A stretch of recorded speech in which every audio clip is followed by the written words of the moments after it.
Amados hermanos, espero estén bien. El tema de hoy es la circuncisión de Jesús. Y leemos en Lucas 2:21. Cumplidos los 8 días para circuncidar al niño, le pusieron por nombre Jesús, el cual le había sido puesto por el ángel antes que fuese concebido. La circuncisión, según la ley, es principalmente la señal física del pacto que Dios estableció con Abraham y sus descendientes. Es un rito que se realizaba en varones al 8º día de vida, para identificarlos como el pueblo elegido, simbolizando la santidad y la pertenencia a Dios.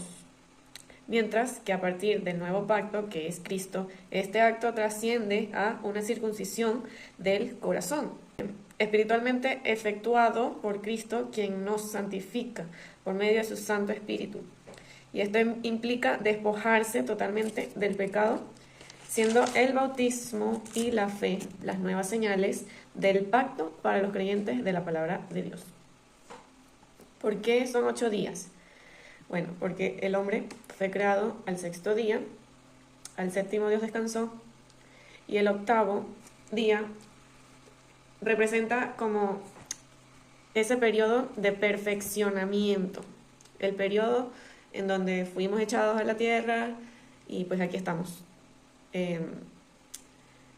Estamos en el periodo de perfeccionamiento, en el cual Cristo vino para redimirnos en él. Bueno, lo de los números es un poco complicado explicarlo, pero es básicamente en ese contexto de perfeccionamiento.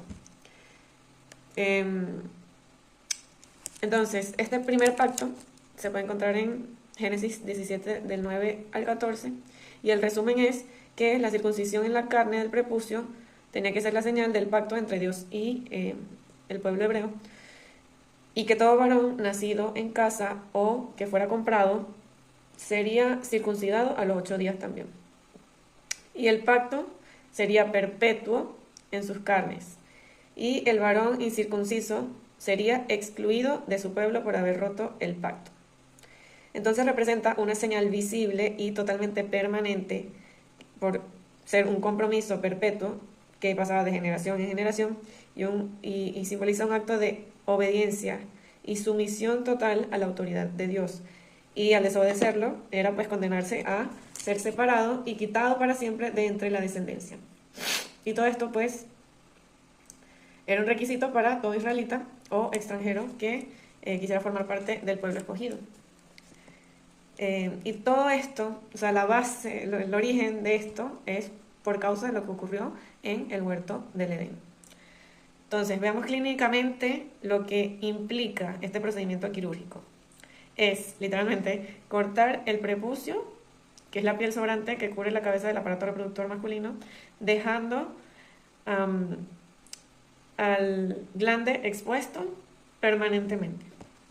Sus beneficios pueden ser los siguientes: una mejor higiene, sobre todo para los niños chiquitos, menor riesgo de infecciones del tracto urinario, menor riesgo de contraer infecciones de transmisión sexual, prevención de problemas como la fimosis, que puede causar hinchazón, por resultar difícil o imposible retraer el prepucio porque las mucosas pueden causar que se pegue. Menos riesgo de padecer cáncer, tanto en el miembro masculino como también en el útero de la mujer. ¿Por qué esto era un acto de purificación y por qué solo tomaban en cuenta al varón? ¿Qué hay entonces de la mujer? ¿Cómo la mujer se purificaba?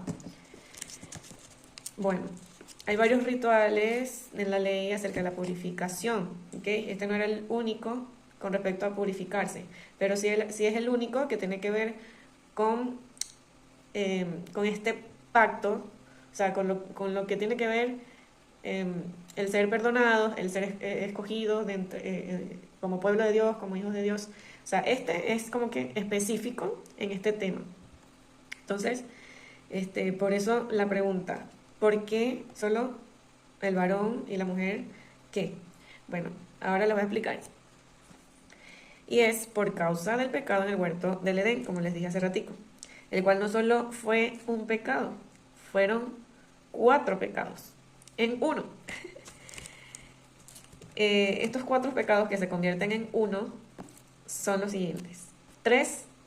Los primeros 3 fueron los de Eva y el último, el de Adán. Entonces, Eva, por causa de la vanidad, que fue el primer pecado, la vanidad de ser igual a Dios, la hizo cometer los 2 pecados siguientes. Porque la palabra vanidad significa la cualidad de lo vano, vacío o hueco. Es algo falto de sustancia, realidad o fundamento. Se relaciona con la presunción, arrogancia, jactancia y engaño, y según un contexto teológico es lo inútil de las cosas del mundo, las cuales son las que nos alejan de Dios por ser totalmente imperfectas. Esto de ser vacío o hueco tiene que ver principalmente porque ella fue sacada de Adán y en un sentido metafórico, había en ese tiempo, en esa etapa, un vacío en el ser humano, pues todavía no habían alcanzado una madurez espiritual como para sentirse llenos en la plenitud de Dios, porque ni siquiera reconocían que Dios era su padre, ni nada por el estilo. Era como que simplemente sentían que Dios los creó y hasta ahí. No había esa identidad, no había ese sentir de pertenencia a un lugar, en este caso es el Edén, como algo sagrado, como algo puro. No existía eso en ellos en ese momento. Entonces, esto nos lleva, por ejemplo, al segundo pecado, que fue la desobediencia, que significa negación o inversión. Es negarse a escuchar u obedecer una orden, invirtiendo el sentido original de la palabra. Es ir en contra o volverse un opuesto. Esto nos lleva al tercer pecado, que fue el adulterio, que es la unión sexual voluntaria entre una persona casada y alguien que no es su cónyuge, derivando del latín adulterare, que significa alterar y falsificar. Y la idea de otro, que viene siendo el alter, significando la corrupción o traición a un vínculo sagrado, como en este caso el matrimonial. Etimológicamente implica cambiar o corromper algo puro. Originalmente, no solo la fidelidad conyugal, sino también cualquier falsificación o engaño. En sí es una traición fundamental que corrompe la pureza de una promesa de fidelidad, producto de la falsedad de identidad, entre paréntesis, como un alter ego, que no solo traiciona a terceros, sino que primeramente a uno mismo. Y el cuarto pecado, que fue el de Adán, es el de la lascivia, que proviene del latín y significa originalmente humor travieso, juguetón o desenfrenado, derivado del adjetivo alibus, que es alegre, o disoluto, que significa entregado a los vicios, y se relaciona con el estar ansioso. Dicha palabra evolucionó para describir el deseo sexual incontrolable, la lujuria, el libertinaje y la falta de disciplina moral. Se refiere a una inclinación excesiva a los placeres carnales, a la obscenidad y al desprecio por la decencia, a menudo asociado con la pérdida de control sobre los instintos. Y la unión de estos 4 pecados son el quinto pecado, que vendría siendo la idolatría. Y les voy a explicar por qué.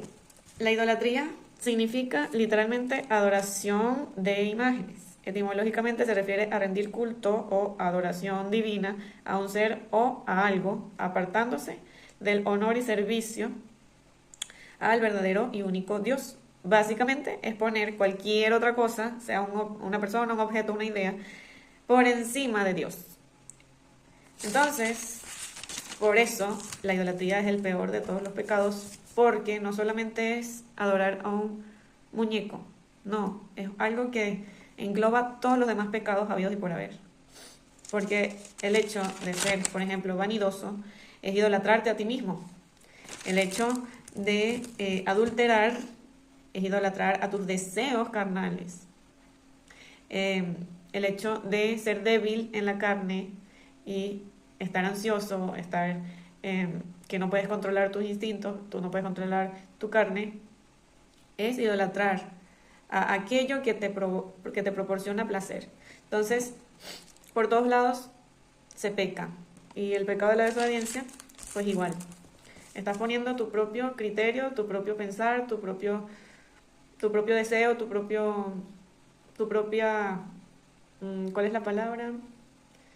Tu propio egoísmo, porque es egoísmo, el no tomar en cuenta, por ejemplo, a Dios, que en este caso de Adán y Eva, pues su creador, su padre, el que por amor les está diciendo, mira, no comas de ahí porque te vas a morir. O sea, están poniendo por encima de ese amor de Dios, de ese amor del Padre. Está poniendo por encima su egoísmo, sin tomar en cuenta absolutamente más nada, más que a ella misma. Entonces, por eso es que el mayor mandamiento es amarás al Señor tu Dios con toda tu mente y con todo tu corazón, porque de ahí depende todos los mandamientos de la ley. El que ama a Dios por encima de todas las cosas está cumpliendo absolutamente toda la ley, porque al amar a Dios por encima de todo lo demás es imposible pecar por voluntad propia. Así que es importante que reconozcamos que fallamos, que reconozcamos que la debilidad no es una excusa para no amar a Dios, que la carne no es una excusa para no hacer lo correcto en base a lo que Dios nos dice que debemos hacer. Porque el amar a Dios es entender y comprender que Él tiene el absoluto control de todo, que Él sabe por qué nos dice las cosas, que Él sabe quiénes somos, que somos sus hijos, y que al amarlo, al reconocer quiénes somos nosotros, vamos a actuar en base a eso, en honor, agradecimiento y por amor, no solamente a Dios, sino amor a nosotros mismos, que es el segundo mandamiento, amar a Dios por encima de todo y al prójimo como a nosotros mismos. Primero amamos a Dios y entonces aprendemos a amarnos a nosotros y a nuestro prójimo. Y de ahí pues surge todo lo bueno, todos los frutos de perfección. Entonces la razón por la cual, por ejemplo, muchos creen que la Biblia es machista es porque no entienden la palabra de Dios. Y estoy tomando en cuenta esto por la pregunta que hice anteriormente, por qué los hombres eran los que se tenían que circuncidar para ser entregados a Dios y toda la cosa, y la mujer no se dice nada acerca de cuando naciera una mujer, cómo se entregaban a Dios, ni nada de eso. Bien, recuerden que su creación, la creación de Dios, debe pasar por un proceso de perfeccionamiento, el cual se basa en separación. O sea, el perfeccionamiento de la creación de Dios se basa totalmente en constantes separaciones. Y la primera separación aquí fue el separar el hombre de la mujer. Entonces, cuando Dios creó al hombre y lo formó del polvo de la tierra, Adán y Eva eran uno solo, un solo cuerpo. Por lo tanto, debía ocurrir una primera separación desde ese momento. Así que Dios mismo se encargó de eso. Y Él mismo es el propio ejemplo de eso, porque Él mismo se separó para posteriormente volverse a unir a sí mismo. Entonces vamos al punto 2. Entonces Dios, cuando hizo que Adán se durmiera, Él sacó una costilla de él, y de la costilla de Adán, Dios formó a Eva. Dios hizo a Eva a partir de una costilla de Adán. Entonces Adán proviene de la tierra, mientras que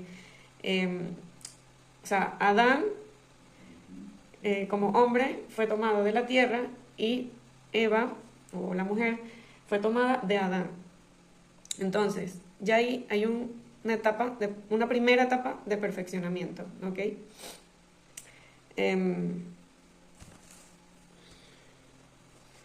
Por eso es que el matrimonio es súper importante entenderlo, porque allí se vuelven a unir nuevamente el hombre y la mujer para convertirse en una sola carne nuevamente. Pues es parte de ese proceso de perfeccionamiento, el volver a unirse. Pero aún en ese momento no les había llegado el tiempo pues, de volver a unirse, sino después de que fueron echados del huerto del Edén, fue que empezó a cumplirse eso del matrimonio. Por eso el hombre es de cromosomas XY, mientras que la mujer es solamente XX.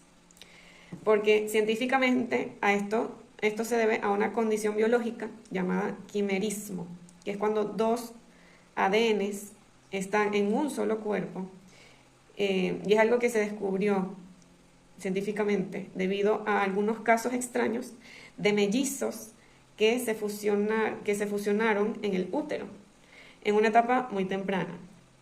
Es decir, que no se desarrollaron ambos como cuerpos separados, sino que ambos embriones se fusionaron en un mismo cuerpo. Entonces, si uno de esos cigotos era, por ejemplo, un varón XY y el otro de los mellizos era hembra, es decir, XX, la persona resultante de la unión tendría entonces tejidos de ambos sexos biológicos. Así que en este caso es biológicamente posible que, por ejemplo, de una costilla se pudiera sacar a la mujer. O sea, de una costilla de Adán se pudiera sacar a Eva. Porque puede tener la costilla, el cromosoma XX, por ejemplo, y el músculo o la piel sobre ella, y que el resto del cuerpo sea XY. Es totalmente posible y ya comprobado científicamente. Entonces, ¿por qué creen que Dios les prohibió comer solo de un árbol? Si el árbol de la vida no estaba prohibido en ese momento. Y aún así no lo comieron. ¿Por qué? Dios sabe lo que está haciendo. O sea, todo forma parte de un propósito. Él prohibió casualmente uno solo de todos los árboles que podían comer. Y el de la vida, que si comían de ahí podían vivir para siempre, no se los prohibió. ¿Por qué? Porque solo les prohibió el que los podía matar. Porque sabía que parte del perfeccionamiento del hombre es la separación. Y si los dos o alguno de ellos decidía desobedecer y pecar, entonces había imperfección en ellos. Y por lo tanto debía ocurrir otra separación. A ver, cuando Génesis 3:1 dice, por ejemplo, pero la serpiente era astuta, más que todos los animales del campo. No se refiere a la serpiente que conocemos ahorita. Se refiere, en realidad, a un reptil que volaba, que en este caso vendría siendo pues un dragón. Pues la propia Biblia nos dice que Satanás es un dragón. Entonces, de lógica, estamos hablando de un dragón. Y la palabra dragón viene del griego antiguo, dracon, que significa pues serpiente o gran reptil, derivado del verbo derkomai, que significa ver con claridad. O sea, si el dragón representa a alguien que ve con claridad y el árbol que los mató a Adán y a Eva era el árbol del conocimiento del bien y del mal, entonces, ¿qué nos da a entender esto? Bueno, significa ver con claridad o mirar fijamente, y su significado literal es de vista aguda, el que mira con fijeza. Y astuto significa ser hábil, sagaz y listo. Y a su vez deriva del sustantivo latino astus, que se refería a maña o arte. Etimológicamente describe a alguien con gran agudeza mental, ingenio y picardía, capaz de engañar o de lograr fines de manera ingeniosa. Así que se está hablando de alguien totalmente consciente de lo que está haciendo y que ve con claridad en razonamiento y lógica. Alguien que posee una agudeza mental increíble, no solo como una característica de él, sino como su arte puro, como su naturaleza de origen malvado. Por eso escogió a Eva en lugar de Adán, no porque se haya enamorado de ella ni por nada por el estilo, sino porque vio en ella rasgos semejantes a los suyos, no rasgos físicos, rasgos mentales, rasgos en cuanto a su personalidad ingeniosa, creativa, inteligente, y por ende supo cómo pues engañarla y usarla de cebo para entonces hacer caer luego a Adán en su debilidad. El dragón, solo con observar, ya sabía quiénes eran cada uno de ellos. Sabían que las personas con problemas mentales, como por ejemplo los psicópatas o los sociópatas, toda esta gente, cuando les hacen sus exámenes mentales y psicológicos, se dan cuenta que tienen un coeficiente intelectual súper alto. O sea, ¿por qué? ¿Por qué las personas malvadas como estas, asesinos, tienen un coeficiente intelectual tan alto? O sea, uno podría pensar, cónchale, si es tan inteligente, ¿por qué es tan malvado? No entiendo. Bueno, porque nuestra inteligencia no necesariamente tiene que ser buena. En realidad, la inteligencia a ese nivel puede ser perjudicial para nosotros en nuestra naturaleza carnal, porque la carne es débil, pues, y nos lleva a pecar, y si mi carne es inteligente, va a razonar astutamente a favor de lo que mi carne quiere y no mi espíritu. Pero si esa es la diferencia de ser inteligente y ser sabio. El espíritu es lo que nos hace sabios, porque es muy diferente a la inteligencia. El ser sabios es tener esa parte de Dios que es inteligente, pero que más allá de solo ser inteligente, sino que es algo que se basa en el amor y el perfeccionamiento de esa habilidad de crear, de tomar decisiones, etcétera, pero no siendo injustas, sino totalmente justas. Entonces, esa es la gran diferencia de ser inteligente por medio de la carne y ser sabio por medio del espíritu. Es el espíritu que nos hace, por ejemplo, en mi caso, conocer los misterios de Dios, entender su palabra, el vivir como Cristo, etcétera. Porque no soy yo en mi carne, en mi propia prudencia, porque soy una mujer inteligente, no, sino que es Cristo viviendo en mí, y es a través de mí y es a través del Espíritu Santo, perdón, que yo he podido ir perfeccionándome en esa sabiduría que no es carnal, sino totalmente espiritual. Entonces, cuando me escuchan hablar por aquí, pues sepan que no soy yo, es Cristo en mí, ya no vivo yo, es Cristo obrando por medio de mí. Bien.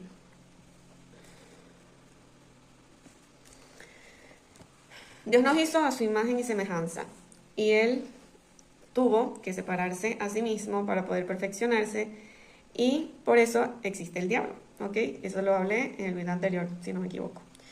Entonces, de lógica que la primera separación del hombre, del ser humano, haya sido de esa manera, en el sentido de que para Dios perfeccionar al hombre, tuvo que separar de él mismo aquello que era pues más parecido a Dios, de aquello que era más parecido a lo carnal, pues a lo terrenal.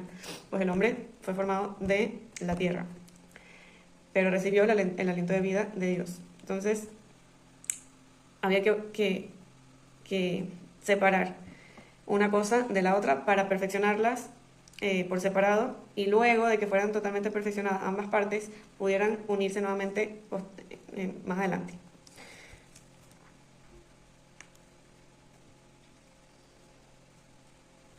Entonces, supongamos que la mujer tomó esas cualidades de Dios que de repente sean como que las más peligrosas en el sentido de la astucia, la agilidad y esas destrezas pues que nos caracteriza como mujeres. No tengo por qué decirlas todas, pero ustedes me entienden. Porque bueno, la mujer debía ser capaz de convertirse en una herramienta realmente útil para ayudar al hombre, pero también para acelerar el proceso de ese perfeccionamiento. No es casualidad pues que nosotros seamos un motorcito todo el tiempo, estamos taca, taca, taca, taca, todo rápido, queremos todo para ayer. No es casualidad, es que Dios nos creó precisamente para agilizar el proceso, ¿entienden? Pero bueno, por causa de la maldad que corrompió pues nuestra inteligencia, nuestro corazón, pues tuvimos que sufrir las consecuencias, lamentablemente, y pasar por ese proceso de perfeccionamiento y purificación, el cual se basó desde aquel entonces, desde que fuimos echados del huerto del Edén, se basó en sujetarnos a la autoridad del hombre. Primeramente, para poder aprender a sujetarnos a Dios, porque no nos podíamos sujetar a Dios si no nos podíamos sujetar siquiera al hombre de quien nosotros fuimos tomadas. O sea, es de lógica. Primero, sujétense al hombre, ¿verdad? Para que al hacerlo puedan entender que deben, no solamente las mujeres, sino los dos, sujetarse a Dios. Nosotros fuimos tomadas del hombre, pero el hombre fue tomado de Dios. De la tierra fue formado, pero fue tomado de Dios.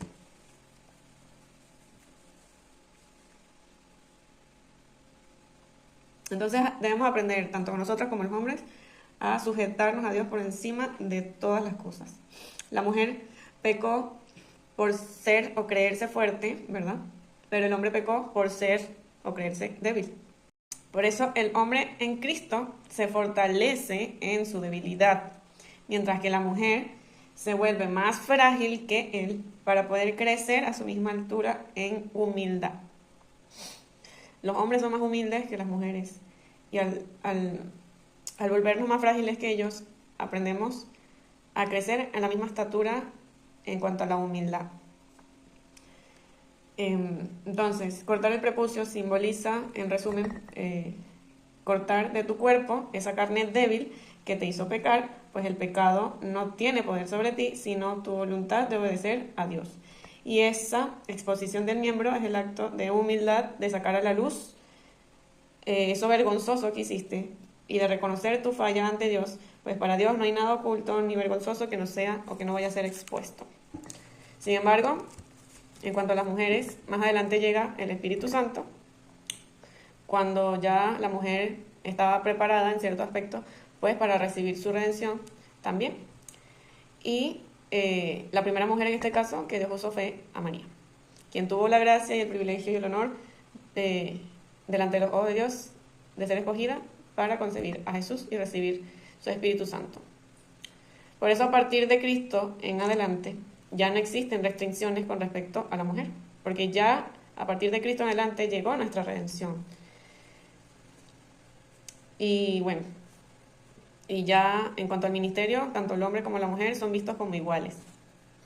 Pues el fin o el objetivo final es el de unirnos a Cristo como un mismo cuerpo, tanto los hombres como las mujeres.